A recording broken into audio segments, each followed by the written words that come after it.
What's up, guys? Welcome into another episode of Stock Up, Stock Down on All Tied Up with your host, Chris Marler, and my good buddy, Clint Lamb. Clint, it is Tuesday. We have had time to digest the cheese curds, the 32-point win, all the above from Wisconsin, and now we're going to get into a little bit of Stock Up, Stock Down. I'm excited. I think this is the episode we're going to have multiple people that are the same. So that being said, I'm going to do the honors and let you go first, or give you the honors and let you go first, because I know for a fact we have one person that's the same. I also know that we have someone who is the same. I'm going to go for my first stock up. I'm going to go with Yhonzae Pierre. Feel like the fact that he's now gotten himself in the conversation, the Wolf conversation with, prior to the Quay Russaw injury, I think that's big for him. I think the talent, just coming out of high school, being a 5-star player, tons of twitch, explosiveness off the edge, just wondered about his ability to be a 3-down player. Seems to be coming along quite nicely. He went from being like, I think 220, 225-ish to now he's close to 240. I think 239 is what he's listed at. And just, I think that added weight's helped him, become more of a complete player. I don't think he's a finished product on that front, but it's very encouraging how he really didn't get much run in the first 2 games. And then next thing you know, he's getting first half action and doing some really good things in the third game against by far, the most recognizable opponent that Alabama's played up to this point. And it was a road game, the first road game of the season. So for me, Yhonzae Pierre would certainly be one of the first people that I would mention. I would also mention Keanu Coote, just kind of talking about those Wolves. He got in first drive of the game, obvious passing situation, 3rd and long, but then he also was rotating in. He was the second Wolf into the game ahead of Quandarius Robinson. I don't know what that means, if that means anything, but, for someone that we kind of thought had maybe fallen out of the rotation, it was most going to be Quay Russaw and Quandarius Robinson, and it still might end up working out that way when you start playing the Georgias of the world. But for at least this game, his role was a little bit increased, and wouldn't say that he played like great, but I thought he played fine, and so that's good. Man, where do I want to start here? I only have 3, but I'm trying to start with the positivity. I'll tell you what, this is the easiest one. Jalen Milroe in a game where I thought you got to see a lot of what he brings to the table. I think people kind of I think we all just kind of assume, and I think a lot of it has to do with star ratings and high school rankings, to be honest, maybe, no matter how dumb that may sound in this day and age. But I think a lot of people expect to see Justice Haynes as the guy. And in the first game of the year, he was, right? He was the starter. I feel like he came in, he had, 4 carries, 100 and something yards. Jalen Milroe in this game, I think he gave Bama fans, for the first time all year, he gave them an offensive player that consistently performed throughout the game. That's like one of the things I brought up in the first game against Western Kentucky is like, you won 6-3 and you had 600 yards of offense, but it kind of felt weird. Like, you never had to see them piece together these drives and piece together any semblance of like, Milroe had 5 touchdowns, but he was 7 of 9 for 200 yards. It's like all these chunk plays. It almost felt more of like a relief to me to watch Jalen Milroe go in and piece together like run after run after run. I think he had how many total carries did he have? 9. Okay, so he had 22 total snaps in this game. I thought he was good. It's a guy that you can use out of the backfield, right? Kirby still hasn't figured out how to stop a wheel route, so maybe that comes in handy next week in 2 weeks from now against Georgia. But you can handle him in pass protection as well. That's one of the things I think that really is something we haven't spoken a lot about is he's just so physical, I think, in pass protection, like as a running back compared to Justice Haynes so far. But I think that's one of the other reasons he might be getting a little bit more run and a little more playing time as well. Yeah, I like that one. He's averaging 9.1 yards per carry, which is pretty insane through 3 games. He's what, about 90 yards per game. So right now, he's on pace for a 1,000-yard season. We'll see how that continues. Justice Haynes is averaging 8.7 yards per attempt. both the running backs through 3 games, they've only seen 5 total targets. 3 of those targets were to Justice Haynes, and they all came against Wisconsin. Yeah. But just haven't seen a whole lot of usage in the passing game. I'd like to see a little bit more of that, but you're also you're talking about wanting to get the tight ends more involved in the passing game. You're talking about getting some of these other receivers other than Ryan Williams and Jeremy Bernard, in the early stages of a game. Obviously, as you continue, start putting some backups in, things are starting to work out a little bit, a little bit more spread out. But when things are kind of on the line, it feels very heavily in those top 2 receivers' direction. And that makes sense. But we're talking about Kendrick Law, wanting to see him get more touches, whether it's carries or receptions. So, I mean, how much can you really do all of it at this point, unless Jalen Milroe randomly starts throwing, 35 attempts a game when he's been averaging 17 per game up to this point, which there's reasons for that. I do think that's going to increase as he's playing all 4 quarters. It's a tight game. You'll probably see him get closer to 25, mid 20s, high 20s, but we'll have to wait and see. But I do like Jam a lot. I like Justice too, man. I think they got 2 really good running backs. I'm not worried about Justice at all. No. But Jam's playing really good football right now. So definitely agree with that one. Next up for me is going to be Elijah Pritchett. I think he's got to be a stock-up guy. And that's because the return of Kadyn Proctor allowed him, not only did it allow Tyler Booker to move back to left guard, which, obviously his natural position, or guard is his natural position, but it also, I don't think we're talking enough about how it put Elijah Pritchett off of the blind side at right tackle, which is more of a run-based position traditionally. Your left tackle is more the pass blocker, your right tackle is more the run blocker. It didn't always work out that way. Obviously, if you got 2 left-handed quarterback, that's opposite. But, at least Pritchett going over there, he looked comfortable. I don't think he was incredible, but I thought he was steady, solid, and I think you can win with what they got out of that position this past Saturday. We'll find out more against Georgia. Wisconsin's not the best litmus test. Their defensive line is not great. Their pass rush isn't great. But I do think kind of putting him on the right side protects him a little bit as far as the pass protection stuff. If he does allow pressure, now Jalen Milroe can see it coming at least. Yeah. So that's good. So I would say right now, he's definitely a stock-up guy for me. All right. This one, I'm going to go back and look at something that I brought up last week. We talked about Justin Jefferson, how he's potentially playing as the best linebacker on the team, right? Or like 1 week later, and you're taking that back. I'm not taking it back. It's not a stock down thing. But when I said that to you, you're just like Allie. Just let me finish my sentences, bro. It's unbelievable. She must be really smart then. She's right. I know that. Yeah, outside of her college choice, she's very smart. But no, so here's the thing. I think the linebacking core continues to show I think it's the best 3-man rotation in the country. I know Georgia's got a great linebacking core. I think Jalen Walker's fantastic. Smile Mondon, when he gets like on the field and gets out of his own way, I think he's really good as well. Was that a driving reference? It is not, but it should be. Okay. It should be. He goes 0 to 60. I mean, real fast. No, but I do think that I brought this up last week, and I was like, Justin Jefferson's just all over the field, and it like Deontay Lawson is an all-American caliber type player. For whatever reason, Jahad Campbell over the last 2 years just does not get mentioned enough, and I think that a stock-up guy that I think that needs and deserves a shout out for his performance again, led the team in tackles again, and it feels like that's like an every week thing. It is like he doesn't feel like he has games off really. It feels like he is always in the mix. He's a very sure tackler. He doesn't make. I rarely see him make mistakes. I think Deontay missed a tackle or 2 this game, which is like, listen, that's going to happen over the length of a season. But you just don't expect it or see it much out of these type of players. But Jahad Campbell, man, right now I think he's 3rd overall in the conference in total tackles, like 28. He's 2nd in solo tackles. 18 of his 28 tackles are solo tackles. So that's a guy that, like, when in space, is still a very, very, very good surefire tackler. So, like, I have him up as my second stock up player for this week.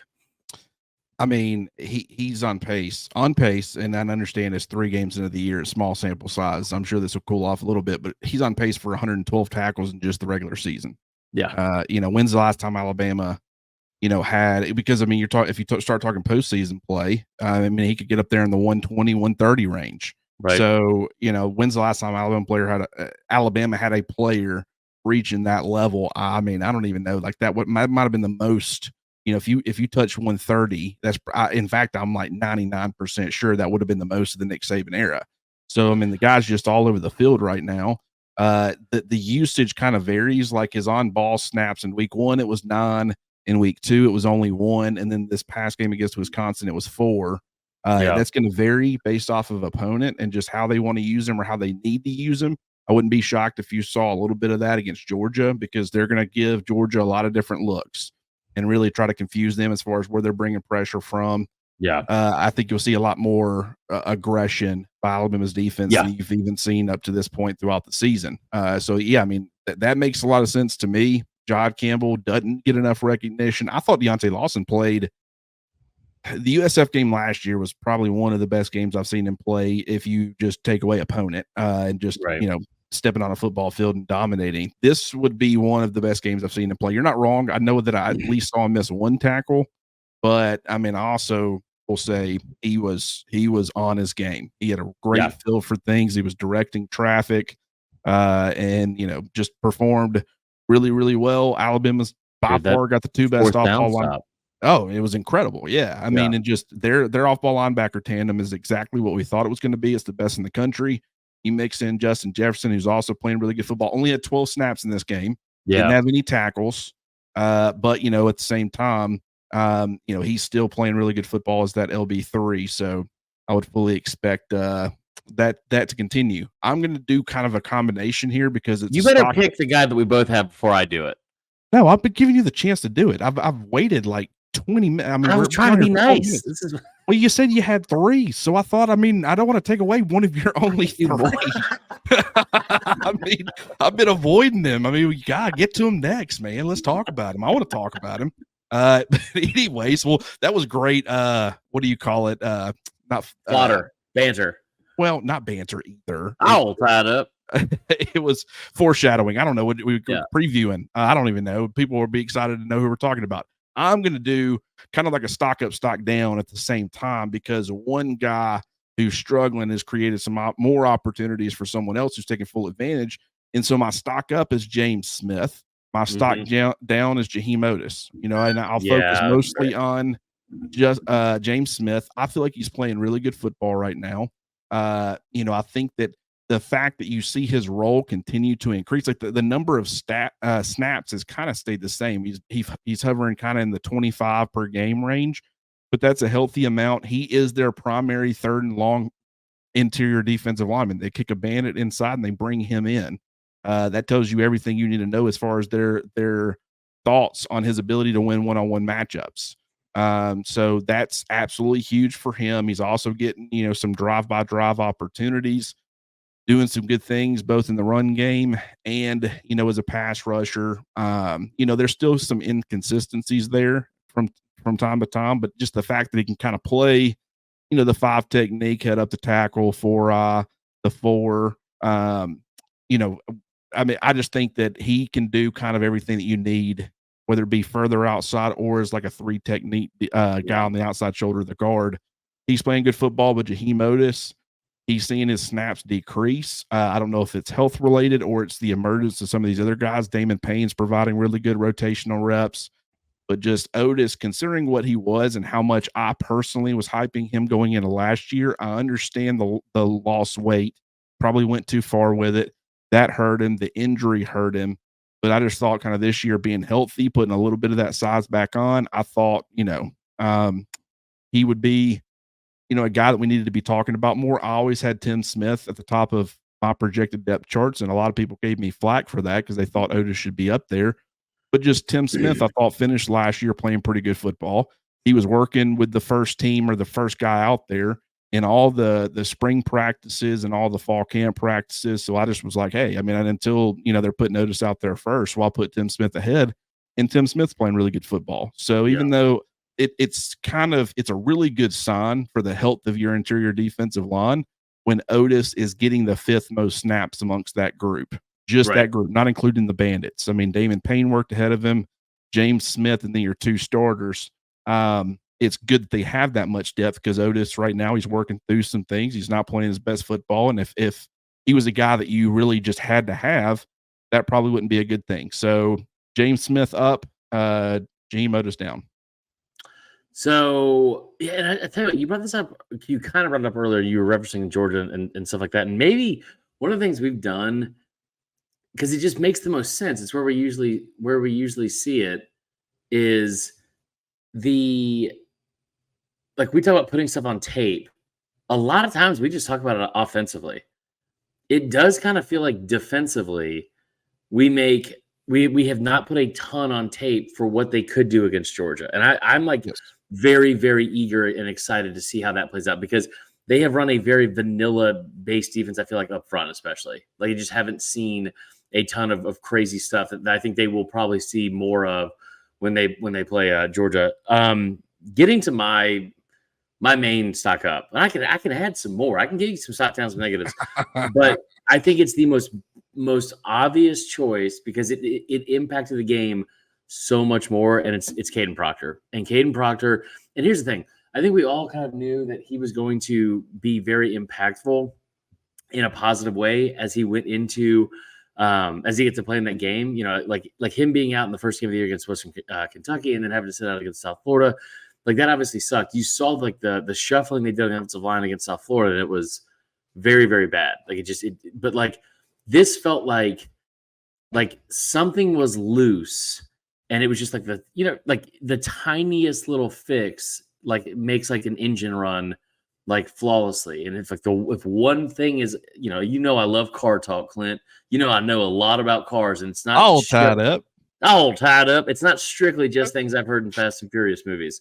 I'm being facetious here, but which of the 13? First off, there's only 10, and there needs to be 13. They're going to be 12 total. It's my favorite thing. Not my favorite thing, but anyway. So, but like, I don't feel good about the co-hostmanship anymore. Just want to put that out there. I didn't know this about you. I didn't know you're super team Fast and the Furious, but are you not? No. Why are we? Don't distract me. Don't drop comments like this. We can have a whole episode on this, and I think our audience would love it, to be honest. We got a bye week coming up. Stock up, stock down. Fast and the Furious movies. Tokyo Drift, stock down eternally. Okay, all right. So anyway, back to focusing. I do think that when you put him back in at left tackle, obviously you can slide Booker back into left guard, and you have that interior offensive line, which we have not really had a chance to see as much this year. That becomes I think the most elite interior offensive line in the country, from guard to guard, right? Brailsford and Robertson, and obviously Booker on the left side. And then what you also saw at right tackle, I think just from it almost seemed like it was just so much less stress involved having Formby, because looking back on that USF game, part of me just looks at Formby and think like, man, it felt like he was on an island out there, and he did not really perform well in that game. You had Pritchett that was, you talk about either putting him at left or putting him like behind him at right, and it just did not go well for Formby in that game. And looking back on it now, I felt bad for him kind of, but this felt like it was the right 5 that should have been out there, for one. And then 2, Proctor struggled a lot last year. I know he was a 5-star. He was like the number 1 offensive lineman in the country coming out of high school, all that kind of stuff. But he struggled a lot last year at times, especially against good competition. And I'm not saying he faced that against Wisconsin, but what I am saying is there was never a time when Milroe dropped back where it felt like I was looking at Kadyn Proctor as something has happened, something has gone wrong because his man is in the backfield or his man is blown by him, or he is not in cohesion with the rest of the offensive line.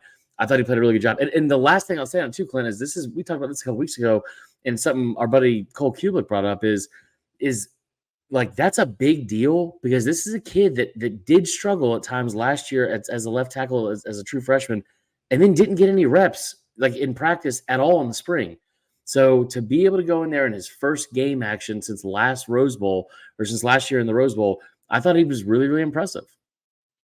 He was impressive. Here's the thing. Once again, I don't know that we know everything we need to know about the offensive line because of the competition. Like we will know so much more. And I don't think, Mikael Williams, really good pass rusher. They got a couple of guys that can cause some issues.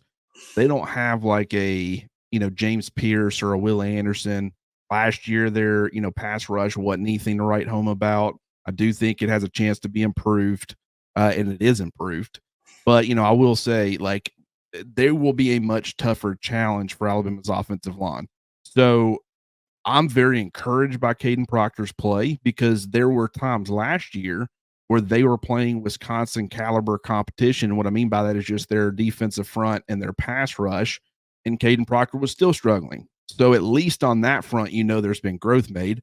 And as you said, this guy did not practice with the team in the spring. He was not available until fall camp. And then the first game, when your first opportunity to get live, game reps, you end up getting hurt. You miss the first 2 games of the season. And so this was his first real action, dating back to Michigan last year. And that's without spring ball. You didn't even have like an A-day type of setting to see how he had improved, kind of put him on an island in that type of situation, let Alabama's defense be trying to get after him where everybody can see it, see how he's improved.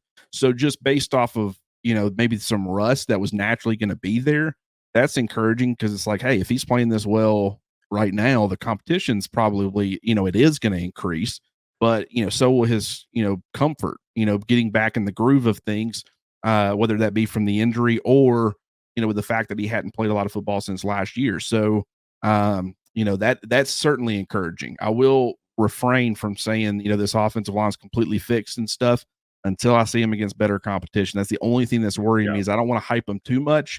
And then, not next week's, but the week after we're doing the stock down and it's the entire offensive line. I don't want to set myself up for that where I'm saying, like Justin Jefferson's the best linebacker on the team. And then you got to come in a week later and talk about everybody but Justin Jefferson. That would be just a nightmare for me. So, all right. Is there anybody else you want to include? That is all for my stock up. Okay. So you got stock down?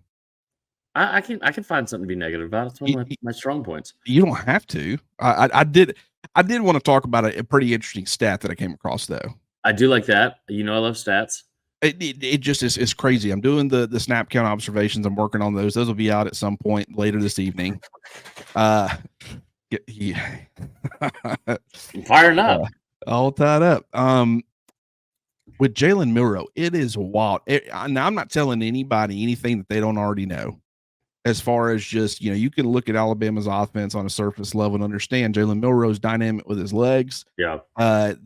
He's a vertical passer. And, it's really everything else or everything in between that he kind of has been struggling with a little bit. But just looking at his numbers, I was putting some stuff together. Last year, 44.7% of his passing yards were on passes of 20 plus yards, 20 or more yards. And close to 70% of his passing touchdowns were the same thing. This year, now in comparison, I'll go ahead and do that. In comparison, like Carson Beck last year, which he was not really a vertical passer at all. I would say that was actually one of his weaknesses last year, but only 16% of his passing yardage was on passes of 20 yards or more. Caleb Williams, obviously really good player, went number 1 overall, 36.9%. Jaden Daniels last year, 35.3. So for comparison, you're looking at some of these guys, some of the top quarterbacks from last year. They're sitting, Beck was really low on that list at 16%. The other two, they're sitting in like the mid 30s. And then you got Jalen Milroe almost 10% higher. Yeah, that's crazy. That is wild. This year, you look and he over 51% of his passing yardage so far has been on passes of 20 yards or more, 62.5%. So not a huge dip from last year so far, still a small sample size for this year, but 5 of his 8 touchdowns have also come the exact same way. You compare that to Jackson Dart, 29%, 29.8% of his yardage. Cam Ward, 33.3% of his yardage. Nico Iamaleava, I still can't say it. Iamaleava. Okay, sure. 27.8%, which is kind of lower than I was expecting given their competition. But it's Yeah. just all these guys are sitting in low 30 percentile, high 20 percentile, and like Jalen Milroe is like double that. Right. Just to me, that's like crazy. We know this about Milroe, but we talked about it on the last show a little bit, but I wanted to get your thoughts. It feels like at some point someone's going to say, okay, we're going to do two things. We're going to take away Alabama's run game, or we're going to try to. This will be the goal. Right. And then we're going to take away the vertical passing game. Now, that is kind of difficult to do both, because those two things kind of complement each other. But if, I feel like if a team is talented enough, like a Georgia, they could maybe achieve taking away Alabama's run game enough, taking away the vertical passing game, much like they did in last year's game. Jalen Milroe was not very efficient or effective throwing the ball deep, and then forcing him to throw the football and attack you in the middle to intermediate parts of the field. Last year in that game, I do feel like they achieved both of those two things to a certain extent, at least in the first half. And I will say, Jalen Milroe did respond at times. He got better as the game went on. I don't think he played a great first half last year, but in the second half, I thought he was better. I just thought that was a crazy number because it's like last year, 44.7% of your yardage that you threw for last year was on passes of 20 yards or more. Yeah. And I'm like, that is a crazy number. Right now, it's 51.2%. So it's risen over 6%. That's just wild to me. Risen indeed. Yeah. I'll give you a stock down. Jalen Milroe haters. How about that? This kid has come in here. I think wide receiver. Yeah. Think I forgot, buddy. Hey, listen, he's been number one on my most of my quarterback rankings that I put on my Twitter account that is now gone. But I have a new one. We'll talk about it at the end of the show. So I finally just went through the whole process again. But anyway, listen. So the stock down on his haters, because here's the thing: if you brought up that stat, I guarantee you how this would play out, especially on social media with rival fans, is it's because he can't hit intermediate routes. That's all he does is build a third of the ball deep. This offense, I think, is so dangerously catered to, like in a positive way for Bama, dangerously catered to a talent like Jalen Milroe, because the thing with him is, and it like he's very accurate deep. You've got, I think, a receiver group that is really, really talented that people haven't given enough credit to. I think it's the most talented receiver group they've had since 2020. And that includes 2021 when they had Jameson and Mechie, because I think Jamo and Mechie were great as a 1-2 punch. They were better than any 1-2 punch on this team. But the depth, I think, that is on this team, as well as especially if they can get Kendrick Law going, they can be better top to bottom. Now, the thing with those numbers is you saw it firsthand in Wisconsin. I think this is how Bama is going to be at times this year, where you're not going to see these long, methodical ball control, like time of possession control type drives from Alabama. You're going to see like a boxer, the middle rounds, it was not great at times. But you also see that when it gets to like the 11th, 12th, 13th, 14th round, 15th round, I mean, you can land a haymaker and like knock some out, or you could do it the way they've done in the past, like in 2 of the 3 games, which is do it in the first 2 or 3 rounds, metaphorically. I think like what we saw from them this weekend against Wisconsin was like, and obviously at Western Kentucky felt a lot like a Tyson fight in like the late 80s, early 90s type thing, where it was like, dude, I mean, they missed that field goal and you're like, okay, good. You're going to get to the half up. I think it was you would have been up 14-3, right? Or am I missing? It was 28-3 or 21-3. But either way, you go 2 plays the length of the field and you score. What the hell is that? It's my healthy water bottle. Looks like a baby bottle. Trying to get healthy, brother. It's even got little time things on it, like 9 a.m., 11 a.m., 1 p.m. I need a reminder. So I can tell. Go ahead. Proceed. But I do think that like that's the dangerous part of having to defend this offense and this quarterback and all the weapons that are in this offense for 60 minutes, because you're going to have, like I said this at the start of the year, and people thought I was an idiot, probably for a number of reasons and probably for some good reasons too. But this offense is going to score 40 points a game, flat out. I don't know if they score 40 against Georgia. It's a very good defense, but on average, they are going to put up 40 points a game. Sometimes it might come late and in bunches, like you saw against USF. Sometimes it might come like you saw against Wisconsin, and you knock somebody out early. But like this offense is going to score at will at times throughout the season, and it's going to be very, very difficult, I think, for a lot of defenses to have to come up like with ways to stop it for 60 straight minutes. You brought up taking away the deep ball and the vertical passing game, and then they have to try and stop the run. Good luck. I mean, like, good luck, tough, man. Like, I think that this offense is going to be really, really potent. And I think Joel Klatt even said it today. He thinks that this offense is better than it was in 2022 in the second year of Bill O'Brien when Bryce was returning from his Heisman year because of all the talent they have at receiver. And I'll tell you another thing, too. They have a lot of talent at tight end still they haven't tapped into. I think that the scary part for the rest of the country is through 3 games, the competition has been so inferior to Alabama.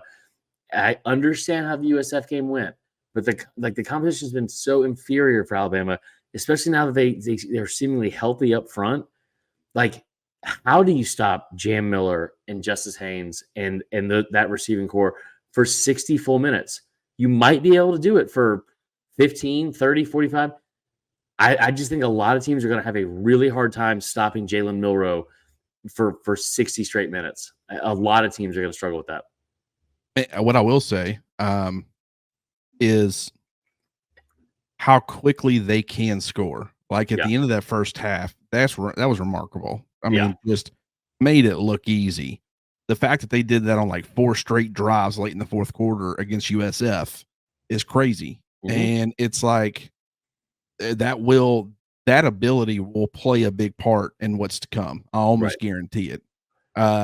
Speaking of Milroe haters, I did have a question. Would you describe someone as a Milroe hater that had him in as their number 1 quarterback in their quarterback rankings and then moved him down from number 1 to number 5? It's a week by week thing, and he had a bad game against South Florida. Would you describe that as a hater though? No, because I think if we were to ask Jalen Milroe, he would view that as a hater. I'm his number 1 fan. Don't even start with me. I got graphics. And not his number 1 fan. Apparently, you're Jackson Dart's number 1 fan. Jackson Dart's really good. He's lighting the world on fire. He is really good, but you're his number 1 fan. You're Jalen Milroe's number 5 fan. Are you just trying to make the audience dislike me? I can do that on my own. I'm just pointing out what you said. What are you talking about? Dude, you had and Blake Shapen. Come on now. Okay, so let's talk about this for a second. Blake Shapen. I wish we had the graphic where people could see this from last week. And I quote tweeted and I said, we've got to put a stop to this. This can stand no longer. Blake Shapen went from being 16 to number 8. Dude, he's like a top 5 ranked quarterback according to PFF and then QBR. Are we doing this off of PFF ranking? I don't know. I don't even know what PFF does. I feel like any of us could just look at it. Dude, PFF, I want AI like Mississippi to take over State. I feel like you're trying to get in their better graces after you dog their quarterback all off. Oh, for Mississippi State? Yeah. Let me tell you right now, the biggest regret I had about losing that last Twitter account, which was total BS. I didn't do anything wrong. For anyone that's followed me, I've had some issues with Twitter. We can talk about it on here. I lost my first Twitter account that had like 8,000 followers or something like that because I made a bad Kirby Smart sex tape joke on April Fool's. It didn't go over well. It happened like a year and a half ago. I had to get a new account. That's fine. I took the L. It was my own fault. Then I had the other one for like a year, and I got mad at a buddy of mine in real life because I said, I'm going to kill you for not calling me back, dude, because I was worried about him. You're probably going to get us banned on here too. No, you can. I don't know. Your social media stuff's just not going well for you right now. It's unbelievable. It's unbelievable. And so I was like, yeah, man, like, I was upset because he didn't call me back, and I was like genuinely worried about my buddy. So then this is my email got hacked, and then it was like, I don't know what it was, like, because I didn't set up like two-factor authenticator or whatever it is. I can't say the words. So I now have another account. Listen, I finally gave in too because it's been VernFunquist CFB, all that kind of stuff, and now it's Vern Dumbquist, and I feel like it's earned at this point. We're gonna have to change because when we do like these descriptions and stuff, I've noticed that they say, comedian Chris Marler, aka VernFunquist. We're gonna have to change it. It's gonna say dumb for Vern Dumbquist. Also, I haven't done stand up in like at least a year, so it's been. I mean, you get on here every week. I feel like we should end on that. Yeah, we should. Well, I mean, I feel like there's so much more I could pick apart with this quarterback rankings, but I'm gonna let you. Let's do it later in the week. I got nothing but time, and I want to give so much more time to cover Crimson. I feel like every single week I'm like, what? Why can't I be doing more stuff? Well, I mean, probably because of my own attitude. Probably it's just piss poor attitude. I don't know what to tell you, but I will say I feel like fans are going to be happy with the fact that you have Peyton Thorne as your 15th quarterback. Now, where would you put Hank Brown now after that Hank just Brown would be outstanding performance against New Mexico? Listen, he's the only Auburn quarterback on that roster that's 1-0 against a New Mexico-based team. So you have to give him a huge credit for that. I thought he looked fine. I don't think he looked like he was like a world beater or anything like that. I thought he was fine. Here's the thing about like Hugh Freeze's offense. Every quarterback that steps into that offense, especially with these receivers, should be putting up incredible numbers. It's honestly been a little bit concerning how long it's taken to put up any sort of significant, impressive offensive numbers, because that's all he's ever done. Like that's been his whole MO. Like again, Bo Wallace, 2-time 3,000-yard passer. I mean, that 2015 team, what was it? It wasn't Shea Patterson. It was why can't I think of his name? Chad Kelly. Swag Kelly. That was like one of the best offenses like in the country. And luckily they just, they ran out of steam and had some bad losses. But like, they should be a really good offense. They have really, really good and talented receivers. None of it seems like it's connected down there, if that makes sense. It all seems like it's like very disjointed, because it's like the recruiting almost feels separate from the way the team is performing. And I know that probably sounds dumb because it's two separate things, but it just never feels like the whole thing is like one moving part. It feels like it's like in the way that most programs are, like there's like so many moving parts to it. It just feels very visible of like how different and differently far along parts of the program are. And on the field seems to be like the furthest behind. I mean, the offensive line's been pretty bad too. So that I feel like that plays a part as well. And then so you're getting bad offensive line play, you're getting bad quarterback play, and at least they got at the very least serviceable quarterback play out of Hank Brown. We'll see if that continues. But I also want to point out that go ahead. Did you see what they did to Peyton Thorne too?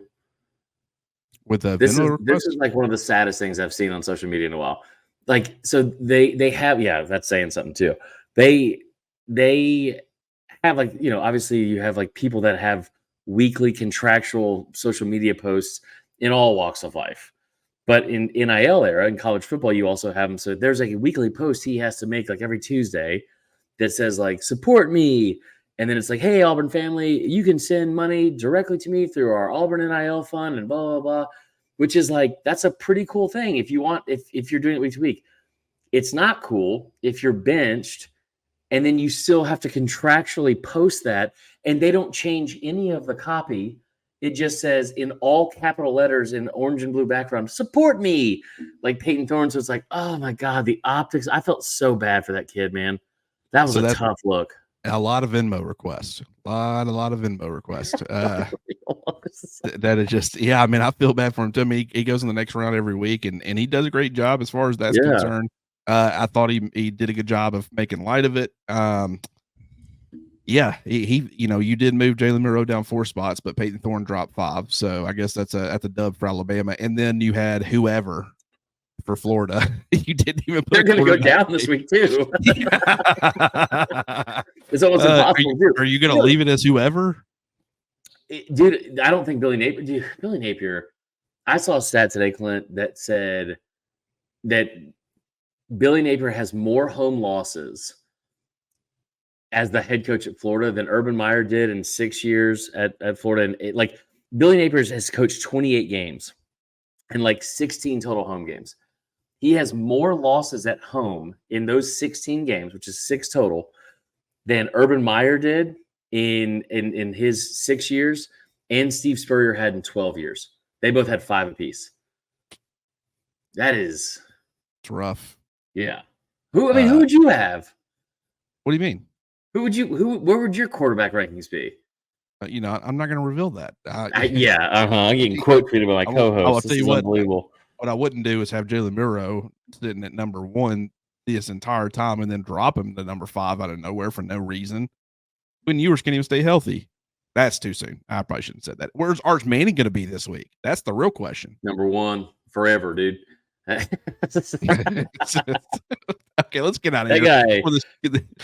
ESPN had a Arch Manning. They were so like if this kid turns out to be remotely good, it will be the next infinity stone for all their morning episodes of like, okay, how does this Cowboys loss affect LeBron James's legacy? Like on all their stupid morning shows. Arch Manning will be in there next. Hey, he did look pretty good. I'll give him that. He's got a little swag, man. You know, a Manning that can run. Who would have thought? All right, man. Appreciate you. Appreciate everyone who listened. We spent like the last 10 minutes of this not talking about Alabama. We just ran with your quarterback ratings. But I told people, you posted it. I said, we're going to address this. This stops today. Yeah. And so I wanted to uphold my promise to people. This has been fun. It's always fun. We'll be back doing this next week. There won't be a stock up, stock down, but we'll have some other stuff. It's the quarter-way point, man. I mean, how about you let me pick the topic? All right, we can talk about your quarterback rankings, I guess. I already did all the graphics. Might as well. No, I mean, you could pick the topic, but it better be good. Right. And I want everybody to hold Chris to a very high standard. If the content's not good next week, this will be a Chris Marler fault thing.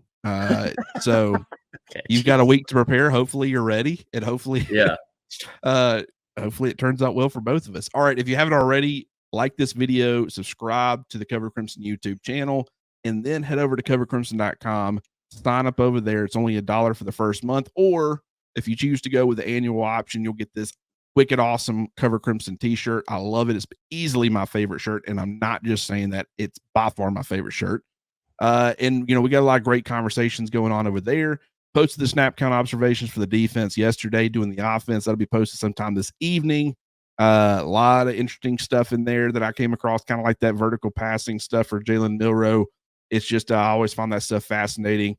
And then, you know, we also got a lot of other stuff going on there too. So, Chris, as always, I appreciate you, buddy, and we will do this again soon. Sounds good, brother.